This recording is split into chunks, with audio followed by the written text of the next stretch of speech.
Okay, folks, I'm sure you recognize Denise Hurst and LaTonya Naylor, who are both incumbents on the school committee. And we're going to start with the question, why are you running for re-election? So we'll start with you. So first of all, good afternoon, everyone. Or good evening, actually. I am running again because I want to continue to do the work that I have been doing. There's been a lot of great change that has happened over the last 8 years, but we are not finished. There's still more work to do. And so I am here to continue to bring the fun and enthusiasm back to the schools, make sure that they're safe, and ensure that there's transparency across the board. Okay, Denise. Good evening, everyone. Buenas tardes. Thank you all for being here. I want to thank Focus Springfield and you, Mike Dobbs, and as well my Vice Chairwoman, LaTonya Monroe Naylor. She is absolutely one of the reasons that I am running again, along with my 2 children who are walking the hallways of Springfield Public Schools this week, their first week back. I'm a graduate of the City of Springfield Public Schools. I've lived here my whole life, and I really believe that education is the doorway to opening many, many different pathways for people. I think that we're in the midst of a transition and having a brand new superintendent, and it was really important to me to stay on through that transition and to ensure that our new leadership had a stable voice beside her and to support her. Okay, our first question from the spinning tumbler of balls. I'm saying that repeatedly just so that the Collins brothers laugh. Question number 6. Number 6. Are you satisfied with programs that have boosted our MCAS rate as well as attendance? And if not, what would you like to see happen? And we'll go with Denise first. I think that there is a level of satisfaction that I do have because we have made a significant level of gains, but we also know that there are a significant level of improvements that also need to be tackled. We know that we need to continue to better engage our students and our families, that we need to better engage the community at large because it's not just about those 4 walls that kids enter day in and day out, but what happens to them when they leave those school buildings, what happens to them when they graduate. And so I do believe that there's always an opportunity to assess what is going well and what are some of the places that we can improve our processes to ensure that our kids graduate college and career ready. Okay, Ms. Naylor? I would say, first and foremost, I am so appreciative of the staff that we have and the hard work that they do, as well as our students who do a phenomenal job of wanting to grow and really, I don't want to say falling in line with because that's not the right terminology, but really having the mindset to want to grow and go a little further. And so it is not just about the programs that we have, it's also about the individuals that help to bring it about. And yes, I am very much satisfied with what we've done from the extent of looking at MCAS and growth. But there are so many other areas that we need to look at, and that is what I want to focus on next. I think it's important for us not to only graduate our students, our graduation rates have increased, but also ensuring that post-graduation, that there's that success of them being productive, caring, compassionate individuals as they enter back into society. Thank you. Okay, Steve, what's the next question?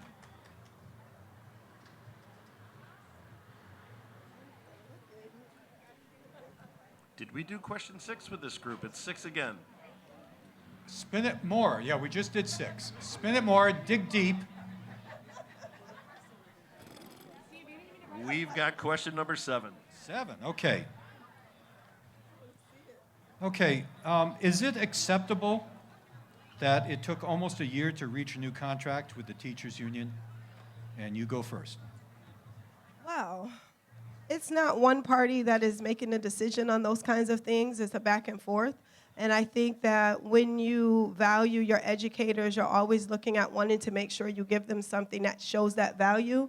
But you also have to ensure that you have the budget and the means to be able to do what is necessary to make them feel valued. So I think being able to find that line of where's the balance of being able to give them something that shows we value, but also something that we don't have to lay people off in the next few years, that's what we sought to do.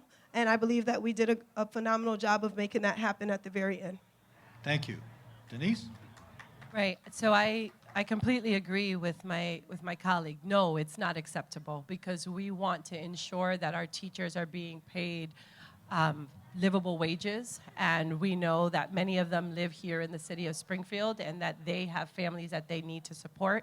And so we do need to do our due diligence and ensure that when it's time for contract negotiations that we are doing so with enough time, taking into consideration, you know, a variety of different things that could come up that would impede us being able to move at the rate that we would like to do so. But to Vice Chair Naylor's point, we also have to ensure that financially we're able to really give the contract that they might want and that they need, and that we are able to ensure that it's sustainable. Thank you. Okay, you're done with your 3 questions. Thanks very much for participating. Okay, so looking to work for District 1, Gumersindo Gomez. Thanks for coming in. Good evening, good evening, good evening, everyone. Welcome to Ward 1, the best, the heartbeat of Springfield. My name. Tell us why you want to run. I have to drag it out of Yeah, this one. it's okay. I want to run because there are people living in this city. There are children living in this city, and they are not being represented. In my community, I live on Prospect Street. I live in Ward 1. There are, what I see, people that we walk by every day that they're untouchables. And because they don't speak the language, because they are not connected, they are not getting their needs met. And this is what is pushing me, because I personally have families and children that they seek us out, and I have to help them. Okay. So our first question for Mr. Gomez.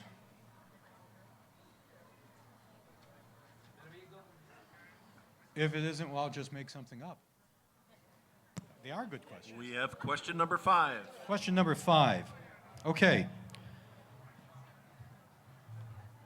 The free lunch program that we've established in Springfield, we also have a free breakfast program. It is recognized nationally for what we do to try to make sure that students have nutrition, which is going to help them succeed in school.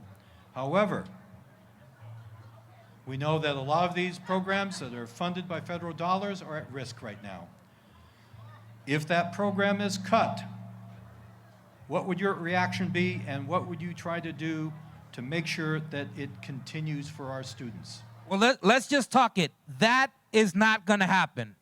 There's too many people that care about Springfield to even think about that happening. And if it does happen, we leaders here need to come together, community organizers, and say, show up, like the Black Panther Party did when no one was feeding their children.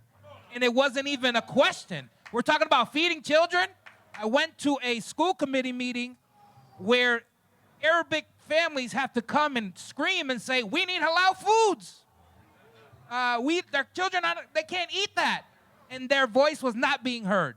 So I can't even believe that this is an anxiety, because I know all of you are eating well tonight, but we got to make sure that everyone is going to be eating well too.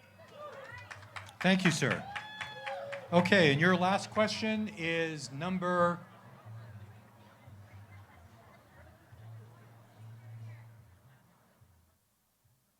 Question number 2. Okay. So, Mr. Gomez, what do you think is the most pressing issue in your district that you will face if elected to the school committee? Number 1 right now, in what's happening right now in Ward 1 is, I feel like the leaders in Ward 1 that been in Ward 1 for a long time are just not putting the children first. They're not putting the pressing issues of those people that are the most needy, the homeless, the drug problem. We're finding drug paraphernalia in the playgrounds. And we're bypassing that because of bigger issues. Our children are our treasure. They're our gold. They're our future. Everything else could wait, right? And so that's the problem. Everyone else is everywhere else, but not focused on our children. Think about what happened today on CNN, where 2 children were murdered in a church, Catholic school. Are we waiting for something like that to happen to us, to get together and be proactive? So let's get it together. I thank you. Thank you, sir. Okay, Ms. Gaines, you're running for a District 2 school committee, and the question is, why are you running? My name is Giselle Gaines, and I'm running for Springfield School Committee because Springfield owes me nothing. I raised my children here with my village, and I'm getting ready to put a child into his senior year. I have 5 children. I have 4 with autism, so I know very well the special education system here for many years, and I've seen the gaps, disparities, and it's time for me to give back. So that's why I'm running for Springfield School Committee. Okay, so our first question is,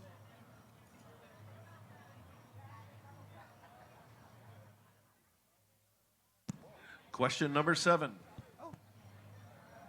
okay, question number 7 is it acceptable that it took 1 year, almost 1 year, to reach a new contract with the teachers union? Wow, I feel it is very unacceptable. I think the way we treat our educators should be a little better. I feel that there is room in the budget to be creative and find ways to be more innovative with our teachers and give them more benefits. I stood there this summer and I protested with our teachers, and I heard stories of teachers wanting to go home to their children because they're ill and they can't. See, when something happens to me at work, I get to get FMLA. I get to go home, and I get to not worry about my income, and I get to take care of my children. And I think our teachers deserve the same, and we need to find a way and have a conversation so we can make that happen. Thanks very much. And the next question, Steve?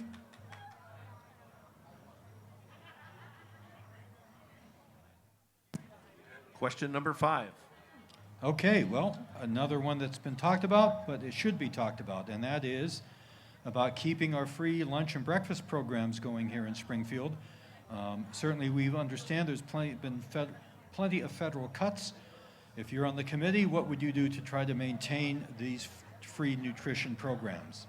Well, our free nutrition program comes from our state. Our federal government only covers 10% of our budget.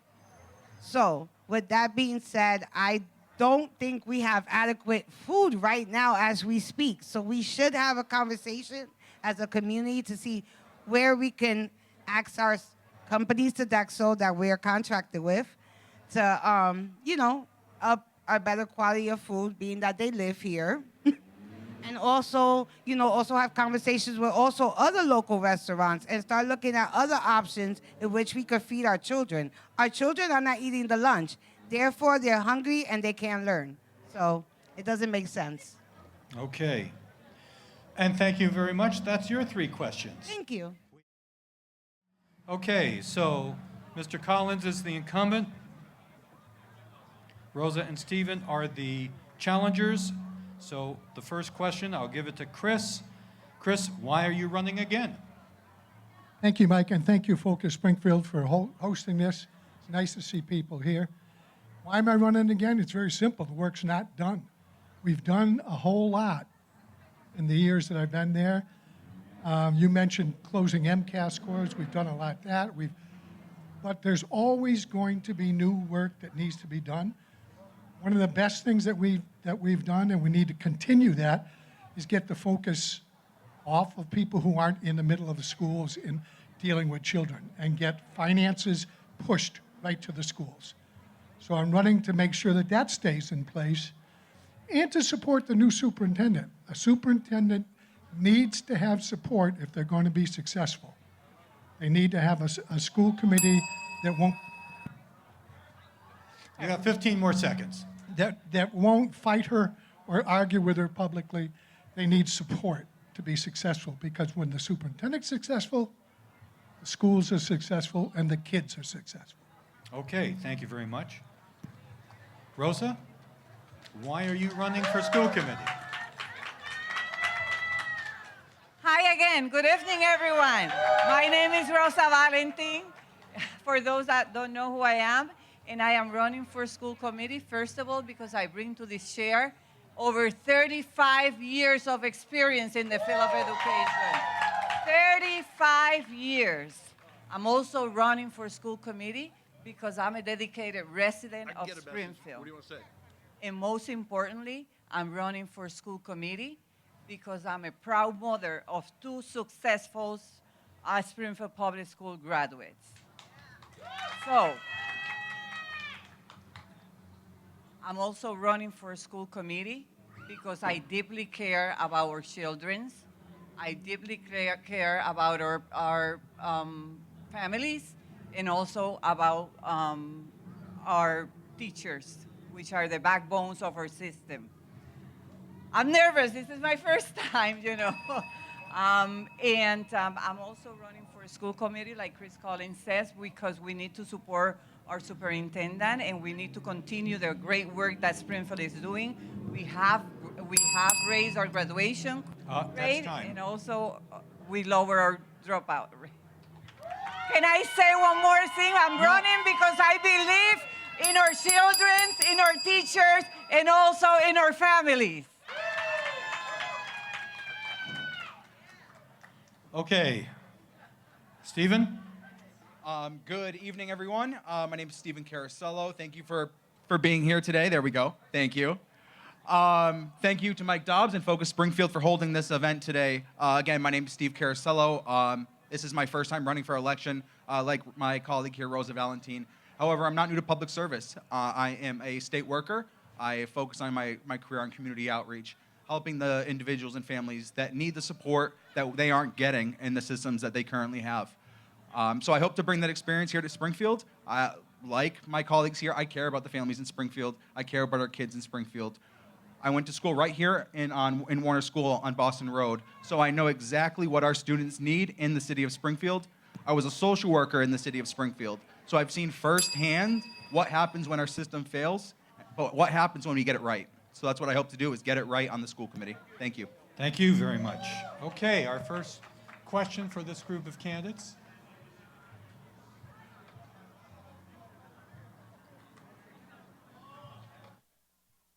Question number 3.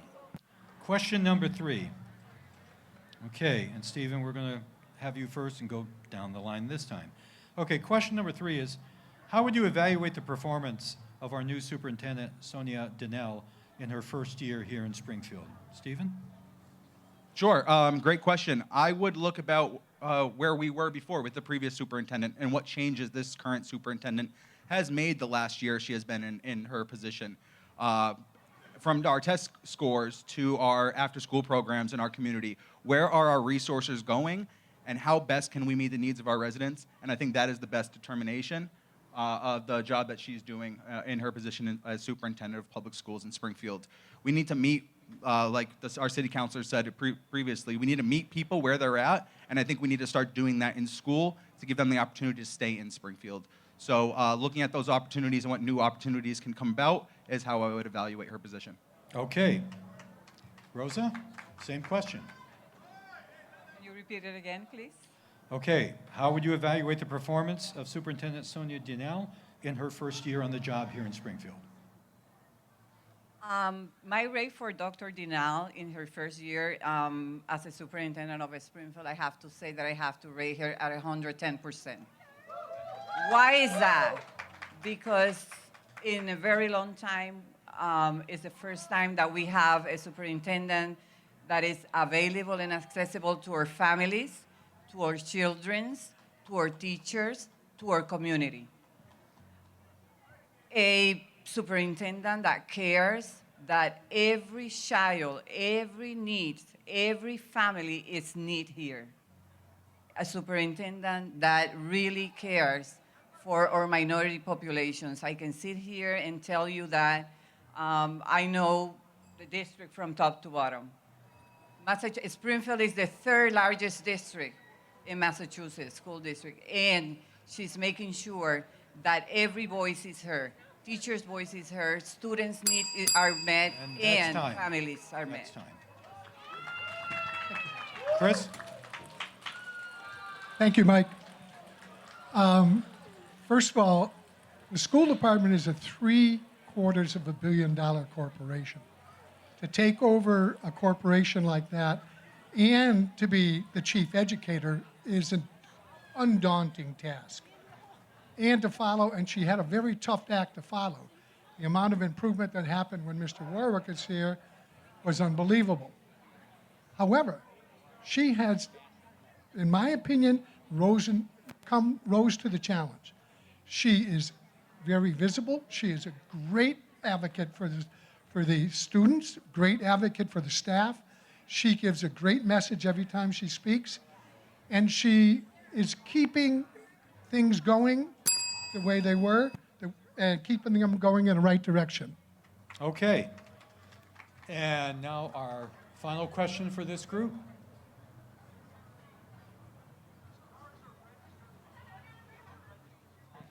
Question number 5. Number 5. Okay, we asked this before, but it's very important. And that is about the free lunch program, our free breakfast program in our schools. As we all know, schools across the country, states across the country are facing cuts from the federal government. If for some reason these nutrition programs go away, what would you do if you're elected to the school committee to try to keep them here? And we'll start with Chris and work our way back. Thank you, Mike. First of all, let's hope that don't want to use a negative word, but the person in Washington doesn't punish children the way, and that does not happen in our city. I have been involved in the school department since 1970 in one role or another. I started as a custodian, teacher, supervisor, principal, and now school committee. Some might say that makes me too old, but it makes me have a breadth of experience that nobody can match. Hungry students don't learn. Hopefully the state is going to step up, and they said that they're going to, but if they don't, we're going to have to get creative. If we have to go back to free and reduced, we have to find a way to make sure our kids eat. As I said, and I'll say it once again, hungry kids don't learn. Kids have got to be comfortable in order for them to be there. Okay, same question, Rosa? I will not say we don't hope that happens. I will say that's not going to happen. We are not going to have hungry kids in our schools. We're going to have students that are going to be fed every day.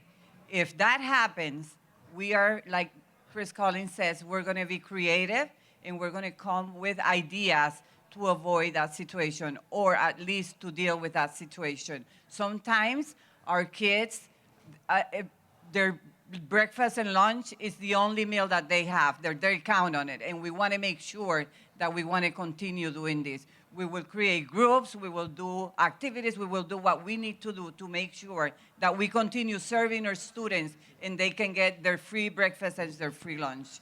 Thank you. Oh. Okay, Steve. Yep, thank you. So we talk about public safety, and I know we're talking about school lunch, but if you can't keep kids engaged, and they can't be engaged if they're hungry, we need to focus on the school lunch issue. And again, like Rosa said, we will not let that happen. We will not let kids go hungry, because look at everybody we have in the community that will continue to show up. We have our community partners. We have our partners at the state level. We can work and find creative and strategic solutions that haven't been done before to fix the issue if this does come up. So no, I am not worried about our kids going hungry. However, it does happen. A majority of students, like Rosa mentioned, they only eat at school. I was a child. I had reduced lunch growing up, and I'm thankful for that. Without that, I may not have been able to eat during school.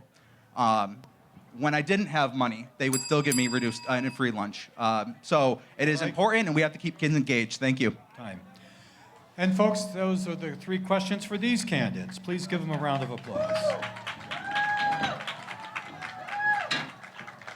So Ayanna Crawford is the candidate for the school committee in District 4. And I'll ask you the opening question. Why are you running at this time? Good afternoon, everyone. My name is Ayanna Crawford. I'm a resident of Springfield. I've lived here all of my life.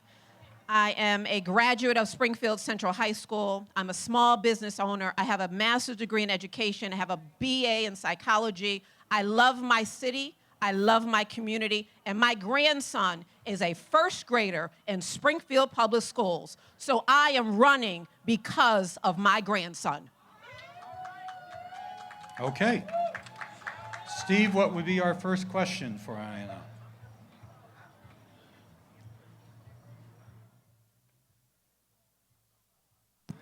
We've got question number 5 again. Okay, well, number 5 is a good question, and this is about the preservation of our nutrition program, our breakfast and free lunch, trying to keep it safe from federal cuts. And what would you do if you're elected to the committee to preserve it and to make sure it's maintained? I would never, ever allow our food nutrition program to be cut. There is no way that we will have our children with us for 8 hours of the day and not give them the proper food. And so I will do all that I can. We have local businesses here. We have colleges and universities here.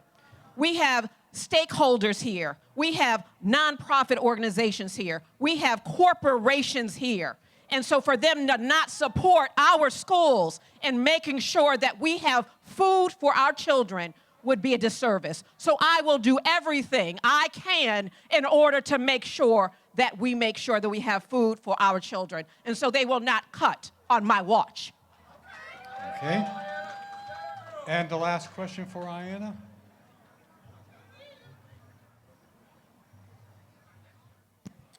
Question number 1. Number 1.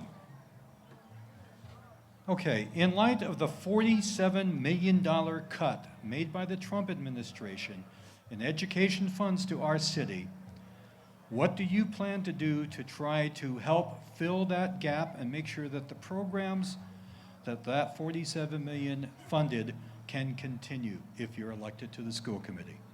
If I'm elected, that's a lot of money.